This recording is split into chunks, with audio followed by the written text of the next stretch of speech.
Avrupa topraklarında çoğunlukla Müslümanların yaşadığı en uç toprak Bosna Hersek'e hoş geldiniz. 51.209 km² yüz ölçümüne sahip Bosna Hersek, neredeyse Konya ve Ankara'nın kapladığı alana eşdeğer. Ama bu coğrafyanın her şeyiyle sıra dışı bir ülke olduğunu söylemeden geçmeyeceğim. Adı her ne kadar Bosna Hersek olsa da ülke sırasıyla Boşnaklar, Sırplar ve Hırvatlar tarafından yönetiliyor.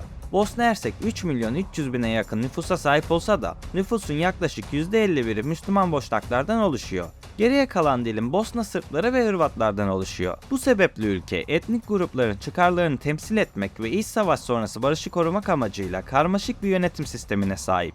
1992-95 yılları arasında yaşanan Bosna Savaşı'nın ardından Dayton Barış Anlaşması ile oluşturulan yapı, ülkeyi Bosna Hersek Federasyonu ve Sırp Cumhuriyeti olarak iki özerk bölgeye ayırıyor. Bosna Hersek federal bir yapıya sahip bir ülke. Şu anda da Bosna Hersek'in içerisinde bulunan Sırp Federasyonu'nun içerisindeyim. Size de buraları da tanıtmak istiyorum. Bosna Hersek'teki Sırp Cumhuriyeti'nin bayrağı her ne kadar Sırbistan bayrağına benzer olsa da burası Sırbistan'a değil Bosna Hersek'e bağlı. Sırp Cumhuriyeti adındaki bu özerk bölge, Dayton'da kazanılan özerkliğe sahip olmanın dışında günümüzde hala tam bağımsızlık istiyor.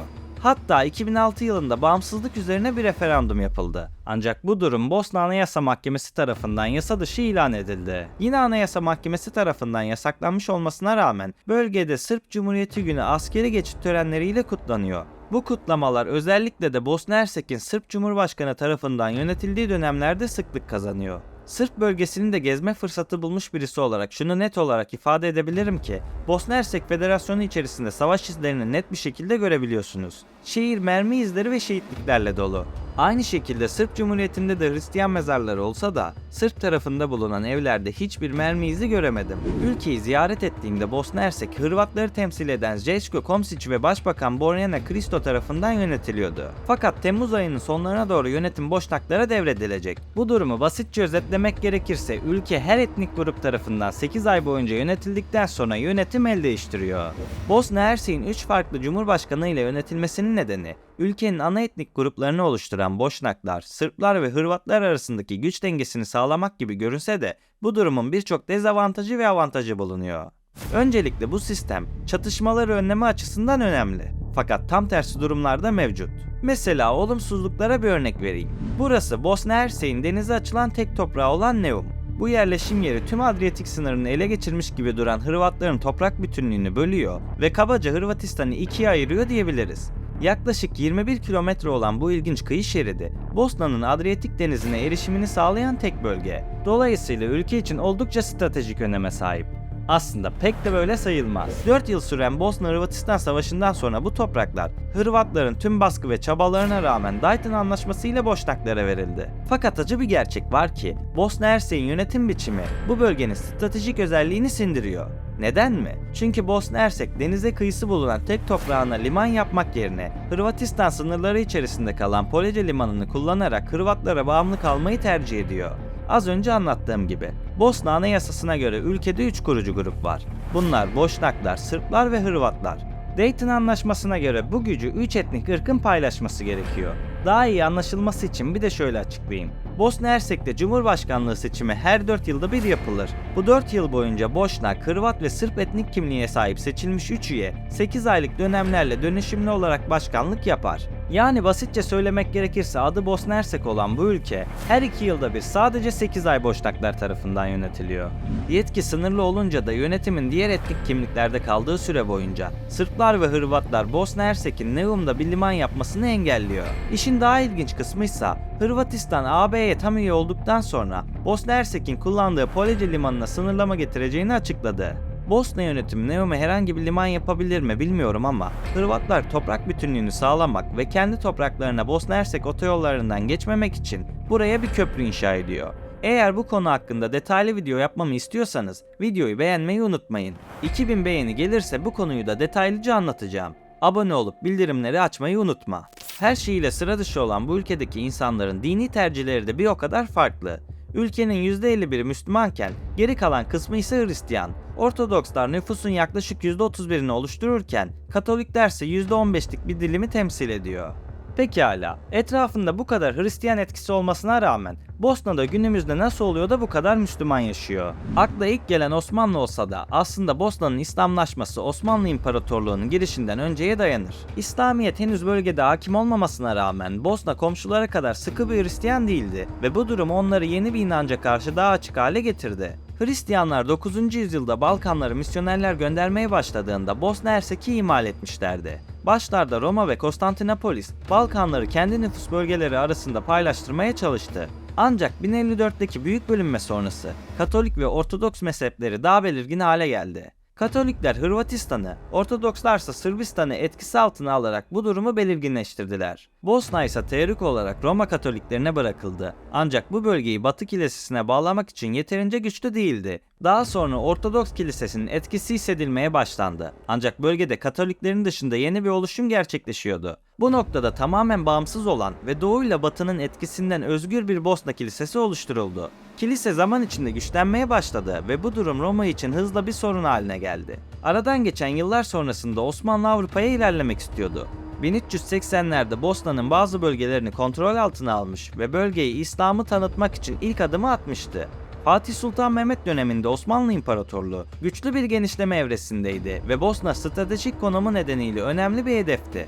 Fatih 1463'te Bosna'nın başkenti Bobovak'ı ele geçirmişti. Bu fetih bölgedeki politik dengeleri büyük ölçüde değiştirdi. Osmanlı İmparatorluğu Bosna'yı bir vilayet haline getirdi ve yönetimini doğrudan elinde bulundurdu. Sonraları Osmanlı hükümeti, yerel Hristiyan halkla genellikle hoşgörülü bir tutum sergileyerek İslam'ın Bosna'da yayılmasına olanak sağladı. Bu süre zarfında çok sayıda Bosnalı Hristiyan, Osmanlı yönetiminin sosyal ve ekonomik faydalarını görmek adına İslam'ı benimsedi. Ayrıca Hristiyan kalmak isteyenlere de izin verildi. Ancak az önce de söylediğim gibi onlar Müslümanların karşılaşmadığı kısıtlamalarla karşı karşıya kaldılar. Ya da diğer bir perspektife göre İslam'ı kabul eden kişilerin belirli sosyal ve ekonomik avantajlara erişimleri vardı. Örneğin Müslümanlar daha düşük vergiler ödüyorlardı. Devletin yönetim ve askeri kadrolarında yer alma şansları daha yüksekti. Bu tür faydalar birçok boşnağa İslam'ı benimsemeye teşvik etti. Bu durum doğru mudur, yanlış mıdır elbette tartışılır ama bu Osmanlı'nın Bosna halkını asimile etme yöntemiydi ve nitekim başarılı da oldu. Hatta 17. yüzyılın başlarında Bosna nüfusunun yaklaşık 3'te 2'sinin Müslüman olduğu ifade ediliyor. Bu durum 1878 Berlin Anlaşması'na kadar devam etse de bu anlaşmadan sonra Bosna Hersek Osmanlı İmparatorluğu mülkü olmaktan çıktı. 1908'de ise Avusturya Macaristan, Bosna ve Hersek'i resmi olarak ilhak etti. Avrupa'nın tam ortasında ilginç bir sınır var. Hollanda ve Belçika arasındaki bu ilginç sınırla bir adım atarak ülke değiştirebiliyorsunuz. Buna benzer bir sınır tam olarak Saraybosna'nın ortasında da bulunuyor. Saraybosna doğu ve batı olarak ikiye ayrılmış durumda ve tarihi yaşatmaya devam ediyor. Bir kısım Osmanlı mimarisini, diğer kısımsa Avusturya Macaristan mimarisini yaşatıyor. Osmanlı bölgeden ayrıldıktan sonra Bosna'daki Müslüman nüfusun yüzdesi elbette düşüşe geçti. Fakat İslamiyet bir şekilde bu topraklarda kendini korumayı başardı. Günümüzde ülke, İslamiyet, Hristiyanlık ve Yahudilik gibi birçok farklı dini inancı ev sahipliği yapmaya devam ediyor. Bu çeşitlilik Bosna'nın kültürel ve dini kimliğinin önemli bir parçası olsa da başını çoğu zaman ağrıttı. Yugoslavya'nın dağılma sürecinde 1990'ların başlarında Bosna Savaşı meydana geldi. Tam bu dönemlerde Tito'nun ölümüyle birlikte Sırplar Büyük Sırbistan'ı kurmak ve Adriyatik'e açılmak için girişimlere başlamıştı. Fakat bu dönemde Hırvatlar ve Makedonyalılar Yugoslavya'dan ayrıldı. Bosna Hersek'in 1992 yılında gerçekleştirdiği referandum sonucunda %66 gibi bir yüzdeyle Yugoslavya'dan ayrılmak istemesi, bölgedeki Sırp nüfusu ve Yugoslavya'nın diğer bölgelerindeki Sırpları kızdırmıştı. Sonrasında gazeteler aracılığıyla propagandaya başlasalar da Bosna Hersek tüm bunlara rağmen bağımsızlığını ilan etti. Tüm dünya bu bağımsızlığı kabul etse de Sırbistan asla kabul etmiyordu. 1992'den 95'e kadar süren bu süreçte etnik temizlik, katliamlar ve toplu tecavüzler gibi insanlık dışı suçlar işlendi. İşte şimdi sizi tüm bu karanlık döneme ışık olan bir yere götürüyorum. Umut Tüneli'ne. Kırmızı alanla çevrelenmiş olan bu yerler, savaş sırasında kuşatma altında kalan yerler. 1424 gün boyunca kuşatma altında kalan bir yerden bahsediyorum. Boşnaklar için Umut Tüneli'nin ne kadar önemli olduğunu harita üzerinde göstermek istiyorum. Gördüğünüz gibi şu kırmızı alanın içerisine sıkıştırılmış yer Saraybosna bölgesi. Sağı, solu, arkası Sırbistan güçleri tarafından kontrol altında ve bağlantı kesiliyor.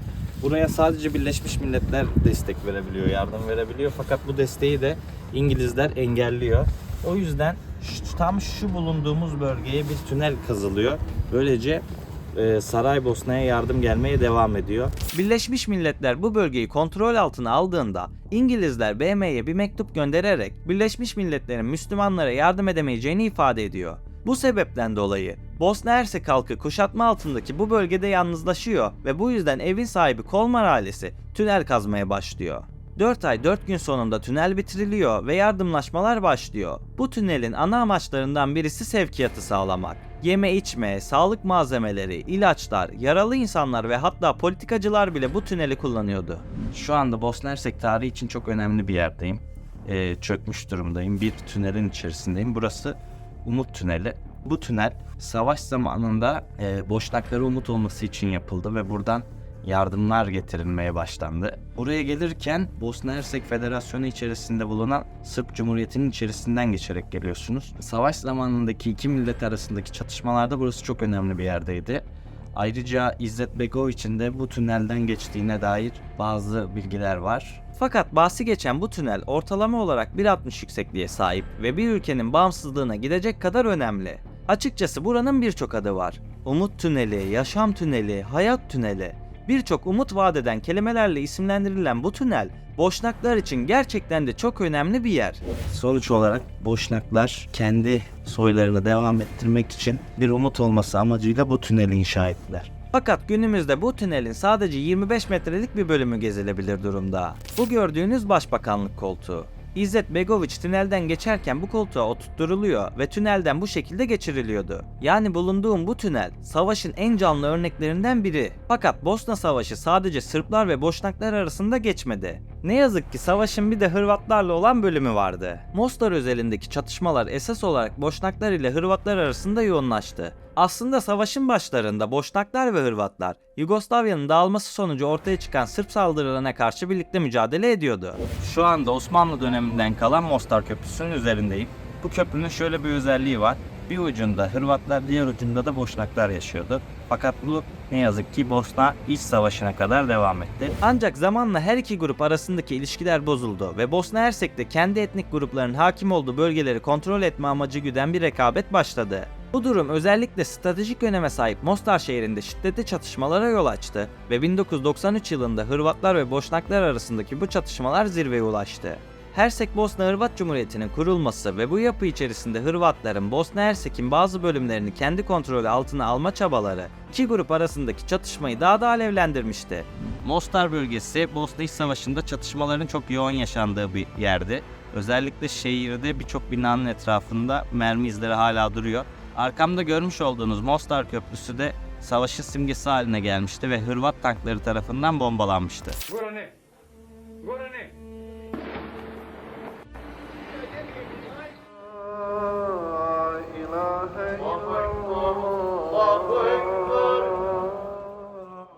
Hırvat güçler şehrin önemli bir bölümünü kontrol altına aldı ve tarihi Mostar Köprüsü dahil olmak üzere birçok önemli yapıyı tahrip etti. Bosna Hersek etnik olarak %50 Hristiyanların ve %50 Müslümanların yaşadığı bir coğrafya zaten. Bunu Mostar'da da çok net olarak görüyoruz. Şehrin mimarisine yansımış durumda. Belli yerlerde Müslüman mezarları, belli yerlerde de Hristiyan mezarları bizleri karşılıyor. Onun dışında şehrin tam merkezinde, dağın tepesinde bir haç karşılıyor. Doğrudan burada Hırvatların yaşadığını anlayabiliyoruz. Arkamda görmüş olduğunuz binada mermi izleri var. Burada çok çatışmaların gerçekleştiğini söyleyebilirim. Özellikle Hırvatlar ve Boşnaklar burada ciddi bir çatışma yaşıyorlar.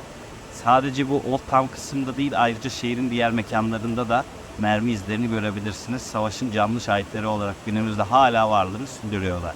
Mostar gezim sırasında şehrin içerisinde pek çok Hırvat bayrağı gördüm. Bana soracak olursanız Mostar çok ilginç ve çok güzel bir yer.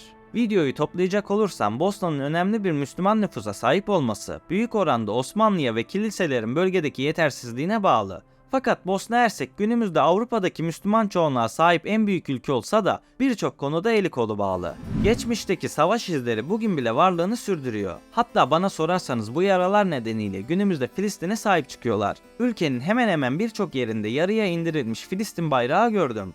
Şehirde birkaç tane Filistin bayrağı görüyorum. Muhtemelen bu durumun geçmiş zamanda yaşanan olaylarla ilgisi olduğunu düşünüyorum. Sonuç olarak sizlerin destekleriyle bu topraklara gidebildim ve sizlerin destekleri sayesinde 50.000 aboneye ulaştım. Gönlümden geçen şeyleri söylemem gerekirse, siz olmasaydınız burada belgesel çekemezdim. Fakat hayallerimi daha ileriye götürmek için yine size ihtiyacım var. Hedefse belli. Mümkün olan en kısa zamanda 100.000 aboneye ulaşmak. Eğer kanala abone değilsen abone olmayı unutma. Fakat eğer aboneysen senden de bir ricam var. Lütfen kanal bildirimlerini açmayı unutma. Çünkü yeni bir video yayınladığımda videoyu izleyenlerin çoğu abone olmayanlardan oluşuyor. Beni buraya kadar dinlediğin ve beni buraya kadar desteklediğin için teşekkür ederim. Brçko ve Neum belgeseliyle alakalı video yapmamı istiyorsan içeriği beğenmeyi ve yorum yapmayı unutma. Bir sonraki videoda görüşmek üzere. Kendinize iyi bakın, sağlıkla ve barışla kalın.